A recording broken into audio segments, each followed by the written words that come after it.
Okay guys, ni casing dia yang kita dah ambil So kat sini yang welding Sekejap.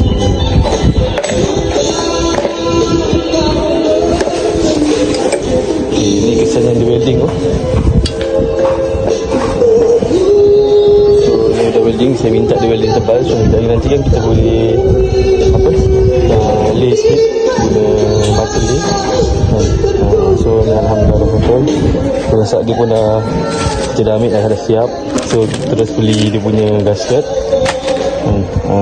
So ni kita nak buat pemasangan. Kita terus buat pemasangan katuk enjin dia. So kita terus naik headlock dia lah.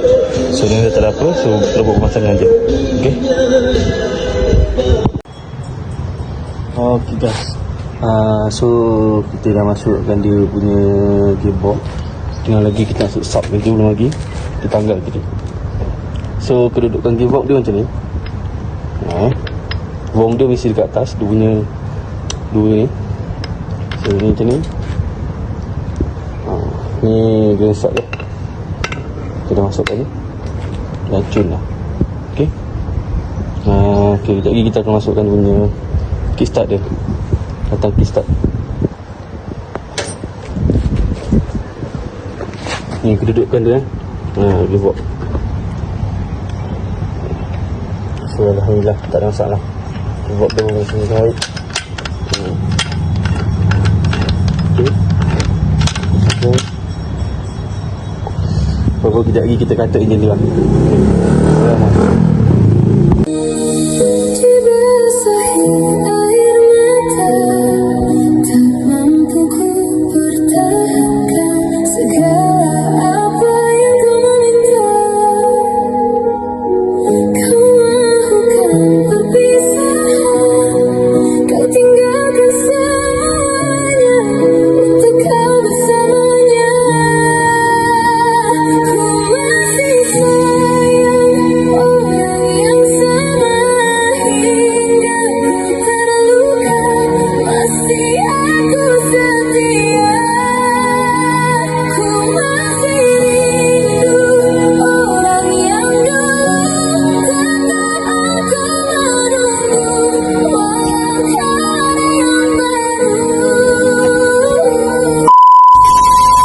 Assalamualaikum warahmatullahi taala wabarakatuh. So hari ni pada hari Senin 4 hari bulan 5. So hari ni sambungan part LCB1 engine biji tu. Yang hari tu kita dah pasang magnet dengan auto. So hari ni alhamdulillah kita nak siapkan. So hari ni kita pasang head block. Okay. Okay, apa-apa layan dulu, okay. Bila cinta tak terbalas, janji hanya tinggal janji. Sakit hati yang ku rasa. Sekian lama ku menunggu saat-saat bersamamu, dan kini aku kembali siksa menanggung rindu. Semua sia-sia. Aisi terbukti cinta untukmu, namun yang ku beri tak pernah. 1 hour later, 2 hours later. Okay, alhamdulillah enjin LC yang bernadikan ham-nam okay, dah siap sepenuhnya. Kita tinggal nak masuk, Allah Akbar, kita tinggal nak masukkan dia punya, ikat balik timing gear dia ni, nanti kecil marking dia balik. So lepas ni kita dah boleh gantung dekat LC inilah. So alhamdulillah, mudah-mudahan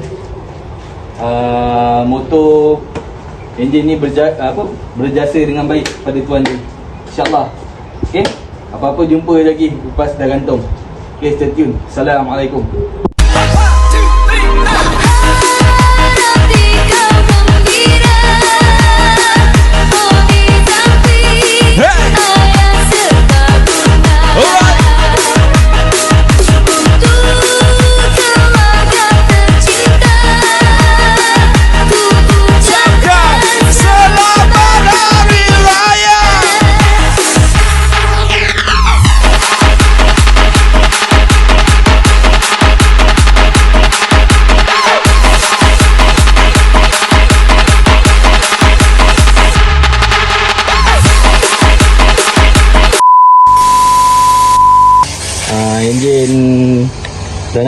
So kita tengah marking kejap. Masukkan benda kecil ni. So apa-apa buat sementara ni kita tengok dulu apa yang patut kat sini. Apa aku cakap pun dah tak tahu. Kau layan je lah.